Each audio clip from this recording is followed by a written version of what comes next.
Sa pagsikat ng bagong araw ay isang panibagong bukas at magandang kapalaran ang naghihintay sa bawat boksingerong Pinoy na walang ibang hinangad kundi maiuwi sa ating inang bayan ang isang karangalan. At bagamat halos isang dekada na rin po ang nakakalipas mula nang tapak-tapakan tayo ng mga hapong ito ang lahi ng mga mandirigmang Pinoy sa pakikipagsuntukan sa ibabaw ng parisukat na lona, magmula na maghari sa Bantamweight Division ang tinaguriang monster ng Japan na Naoya the Monster Inoue. At ang isa sana sa Pinoy na pwedeng tumapos sa paghahari nitong si Inoue na walang iba kundi ang tinaguriang angas ng Pinas, Janriel Cuadro Alas Casimero, ay tila ba suntok na lang sa buwan kung mangyayari pa. Subalit ganoon pa mga idol, sa pagpasok ng makabagong henerasyon ng mga batang boksingero ay may batang isang Pinoy na sobrang lakas at may kakaibang talento pagdating sa pakikipagsuntukan. At ang halos lahat ng nakakalaban nilang Pinoy na ito ay puro knockout ang pagmumukha ang inaabot. Kaya naman sa aking palagay ay mas dihamak na mas malakas pa ito kaysa kay Inoue. Kaya naman tiyak nagagapang din itong halimaw ng Japan kapag dumapo na ang kamao ng mga Pinoy sa pagmumukha nito.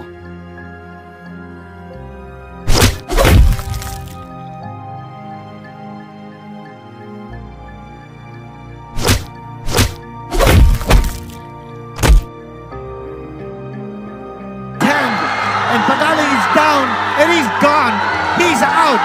At ang bata nga pong ito na posibleng tumapos sa paghahari ng tinaguriang monster ng Japan na Naoya the Monster Inoue ay ang tubong General Trias Cavite at kasalukuyang OPBF Bantamweight Champion na walang iba kundi ang tinaguriang loverboy ng Philippine Boxing na si Kenneth Laver. Napaka-promising ng boksingerong ito ang mga idol at masasabi kong malayo talaga ang mararating nito.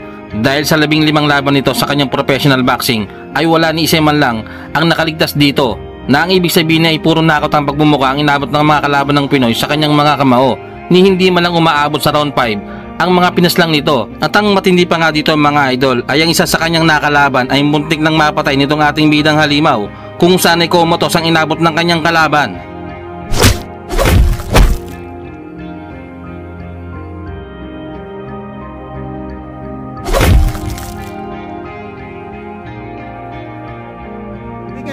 Onto the stretcher. At bagamat bagito pa kung maituturing sa larangan ng pakikitigma sa ibabaw ng lona, ay hindi rin talaga matatawaran ang talento ng batang ito pagdating sa sports ng boxing. Kaya naman dahil sa talentong dala ng batang Pinoy ay agad itong nabigyan ng isang mabigat na laban at dito niya na yayanagin ang bansang Japan kung saan dalawa sa kababayan ni Inoue ang tinapos ni Kenneth Laver sa pamamagitan ng knockout sa loob lamang ng isang round. Ika-15 ng Disyembre taong 2025 dumayo sa unang pagkakataon sa bansang Japan ang tinaguriang loverboy ng Pinas na si Kenneth Laver. Dito ay babagay ng ating bida ang isa sa pinakamahusay daw na boksingero ng bansang Japan na si Tulio de Canaduro at siya lamang po ang tanging boksingerong nagpabagsak sa halimaw ng Japan. Kaya naman malaki ang expectation ng mga Japanese boxing fans dito kay de Canaduro. Subalit sa pagsabit ng mismong laban, magugulat silang lahat sa gagawin ng bagitong Pinoy kung saan round 1 lang tatapusin ng Pinoy ang kanilang bakbakan. Center of the ring opens up with the jab. Good opening sequence to para rin hindi makaset up yung kalaban niya from Japan. That is a jab and a straight from Javier. Good setup with the hook. Papasok and down goes Tulio in the very first round, ladies and gentlemen.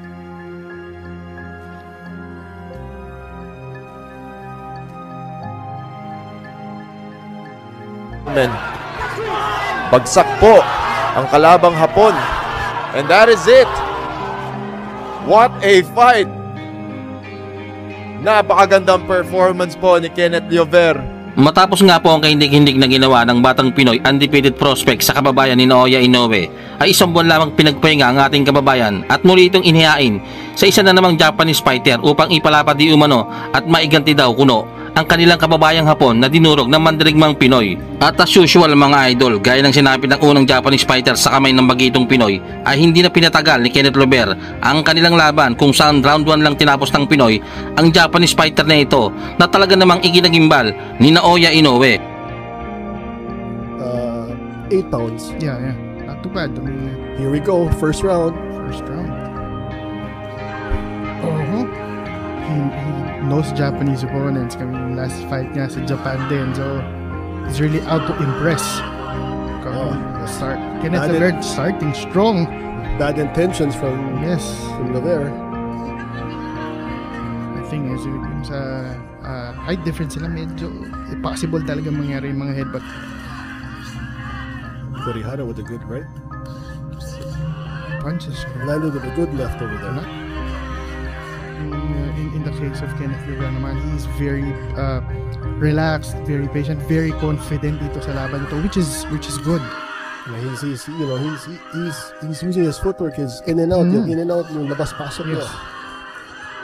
But he's really throwing his punches. Oh, wow! Yes, that's a wow! good left. Is it? Could this be a preview of good things to come for Kenneth Lubera? Let's see, it's not over.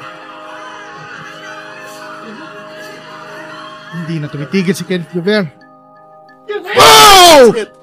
Grabe ganda ng solid left hook na binitawan ni Kenneth Lubera, mga idol. Sa pulsa pangangapon, bagsak ito, pero makakatayo pa naman, kaso groggy na to.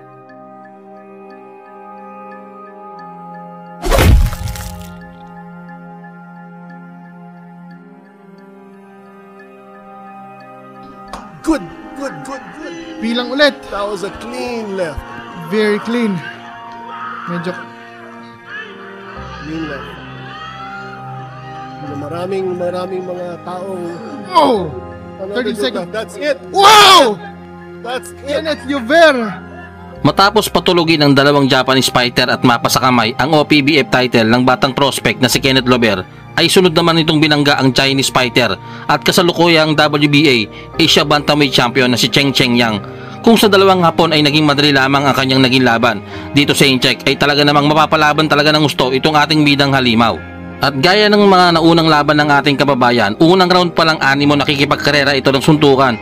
Walang humpay at ang bibilis ng mga kamao nitong si Kenneth Lubera, mga idol.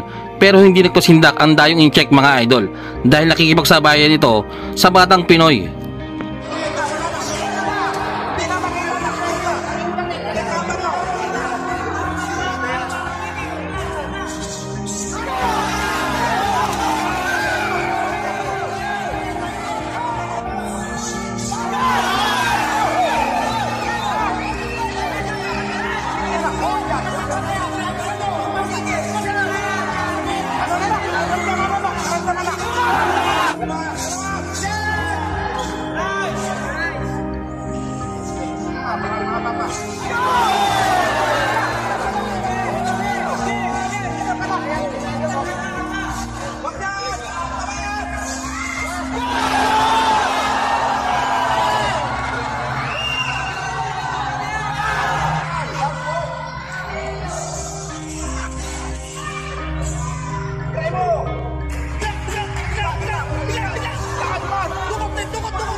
Nice first round. Ito yung mga laban na masarap panoorin. Unang salpukan pa lang, banata na kagad. Kaya yung mga tao lintik ang sigawan, kala mo na sa palengke eh. Anyway, maganda naman yung unang round ni Kabayan, aggressive attack. Pero hindi umubra sa Incheck ang pamatay niyang round 1. Isa lang ang ibig sabihin niyan, mga idol. Matigas at makunat din talaga ang kalaban ng batang Pinoy. Sa pagsisimula ng round 2, medyo naging maingat na si Kabayan. Marahil ay napansin niyang hindi uubra sa kalaban ang ginawa niya sa hapon, kaya medyo umalalay ito. Pero still consistent pa rin ang bato ng mga jabs nito, habang ang Incheck naman ang umaatake.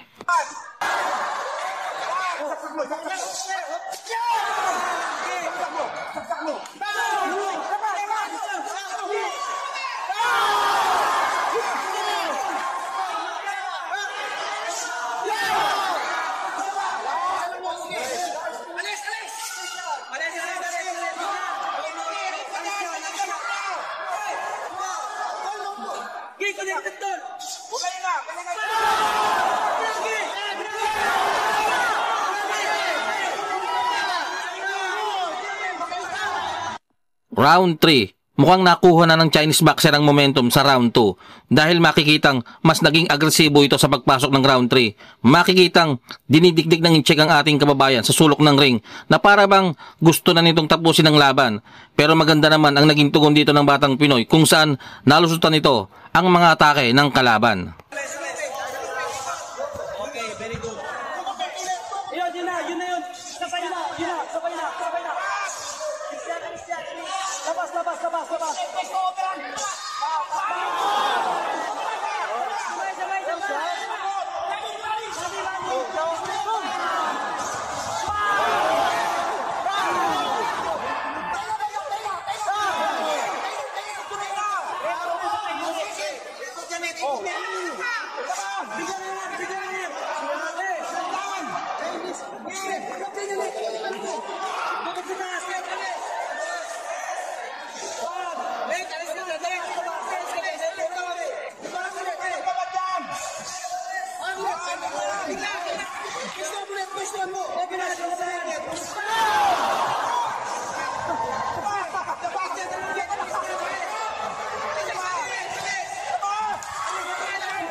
Round 4. Grabe bardagulan dito ng dalawang boksingero mga idol.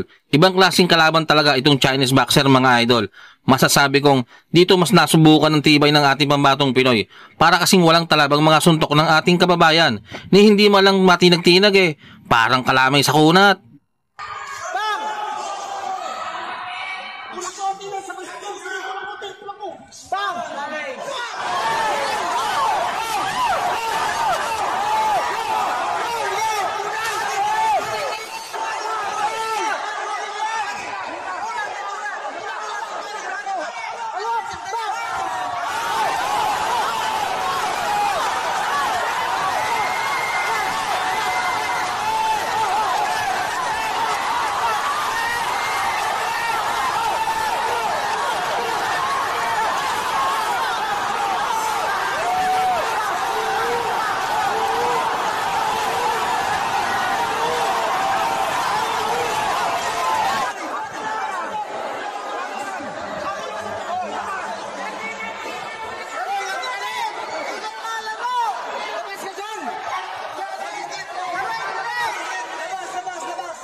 Round 6, medyo delikado na si Kabayan pagdating sa puntusan mga idol dahil makikitang mas dinomina ng incheck ang kanilang bakbakan. Marahil ay nabasa na ng Chinese boxer ang kahinaan ng ating bidang Pinoy. Ang ginagawa kasi nitong si Cheng Cheng Yang ay dinidikitan niya itong si Lober. Kumbaga, toto dinadala ni incheck ang kanilang pace ng laban.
Tigas lang.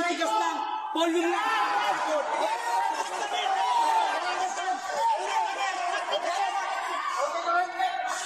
Volume lang, Tol. Tigas lang. Volume lang. Depensa.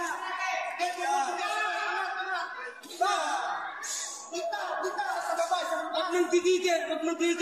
Tigas lang.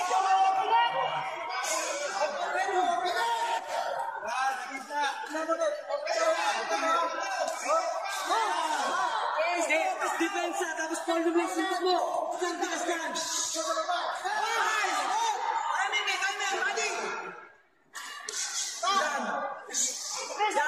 Volume lang.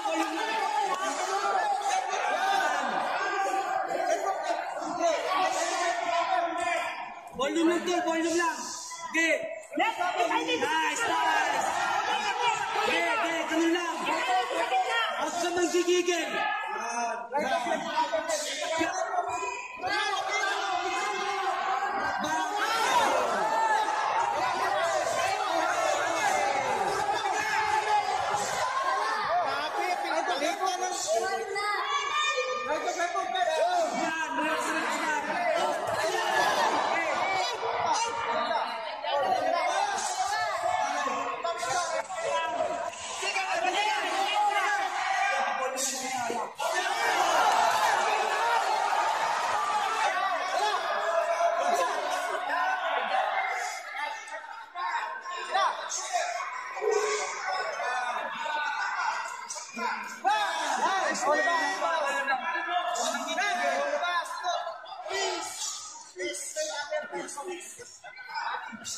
Yan. Yung depensa. Huwag mo wala depensa, ha?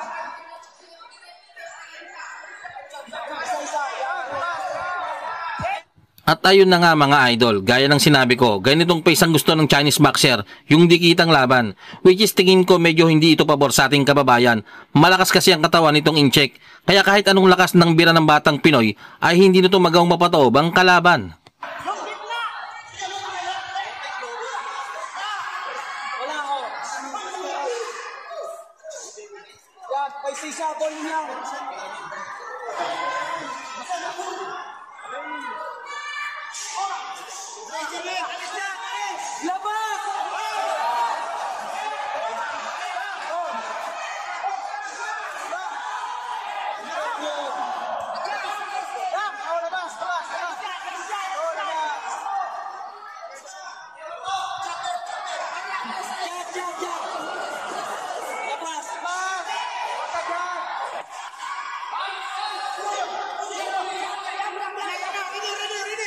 Bigla na! Okay!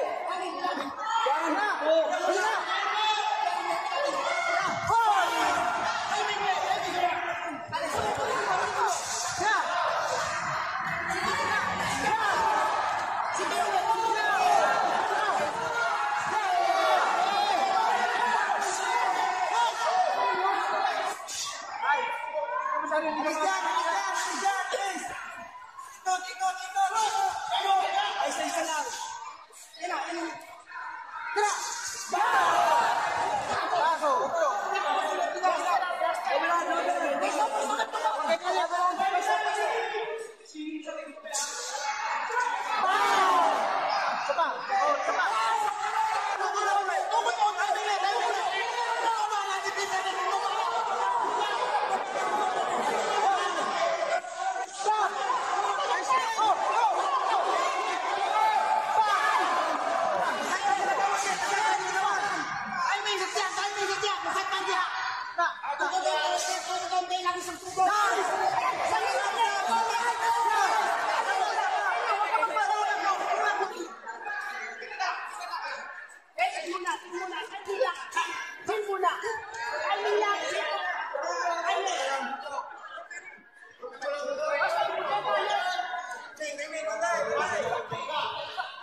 Round 10, medyo nauubusan na ng stamina ang Chinese boxer mga idol. Dahil unti-unti nang iniinda nito ang mga suntok ng batang Pinoy. Ang maganda rin sa ginawa nitong si Lover ay alam niya kung paano mag-a-adjust sa ginawang pressure sa kanyang kalaban. Pero sadyang matibay din talaga itong Chinese boxer mga idol. Hindi halatang preparado eh.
Round 12, dito na magkakaalaman mga idol.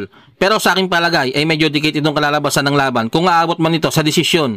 Ibang klase din talaga ang dalang kapangyarihan itong Chinese boxer. Sobrang tibay, ni hindi malang matinag kahit makikitang puro solid ang mga patamang sinasalo nito sa batang Pinoy.